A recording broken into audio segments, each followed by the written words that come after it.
Les Français dévorent aujourd'hui 89 kg de viande par an, 2 fois plus que leurs grands-parents et 3 fois plus que leurs arrière-grands-parents. À l'échelle mondiale, ce sont 65 milliards d'animaux qui sont abattus chaque année pour satisfaire nos appétits toujours plus carnés. Si la croissance de la consommation de viande ralentit ou stagne en Europe et aux États-Unis, elle est en plein essor dans les pays en développement, Chine et Inde en tête.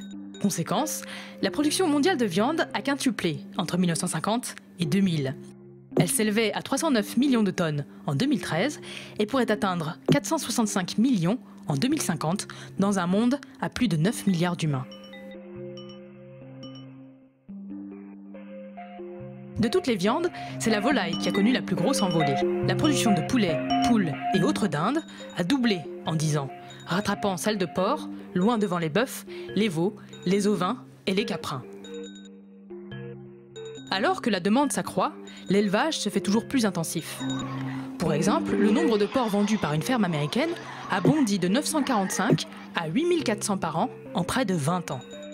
Aux États-Unis toujours, le poids d'un animal à l'abattage est passé de 67 kg dans les années 70 à environ 100 kg aujourd'hui. En France, 83% des 800 millions de poulets sont élevés sans jamais voir la lumière du jour. Et 95% des 25 millions de cochons passent leur vie sur caillebotis en bâtiment. Face à cette production toujours plus effrénée et industrialisée, des voix s'élèvent parmi les citoyens, les ONG et même les organisations internationales afin de diminuer ou supprimer la consommation de viande ou trouver de nouvelles façons de la produire, pour des raisons environnementales, mais aussi d'éthique et de bien-être animal. Pour produire 1 kg de bœuf, il faut l'équivalent d'une petite piscine, pas moins de 15 500 litres d'eau, avant tout pour irriguer les céréales et le fourrage. 1 kg de porc engloutit 4 900 litres, un de poulet 4 000, bien loin devant le blé, les pommes, les tomates ou les carottes. Selon l'Organisation des Nations Unies pour l'alimentation et l'agriculture, l'élevage est responsable de 14,5% des émissions mondiales de gaz à effet de serre, dont 9,7% pour les seuls bovins.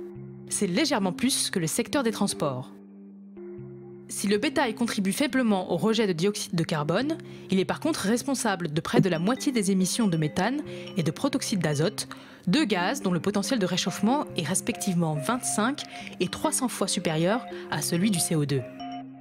En cause, l'usage d'engrais pour les cultures et la digestion des ruminants. Dans le monde, 70% des terres agricoles sont aujourd'hui destinées à nourrir les animaux, car de plus en plus d'entre eux sont engraissés, non plus avec de l'herbe, mais du blé, du maïs ou du soja OGM. Or, pour produire 1 kg de viande, il faut jusqu'à entre 7 et 12 kg de céréales. Chaque année, ce sont alors plusieurs millions d'hectares qui sont déboisés dans le monde pour laisser place à des pâturages pour le bétail. On estime que l'agriculture est responsable de 70% de la déforestation, en particulier au Brésil, qui possède le deuxième plus gros cheptel bovin au monde.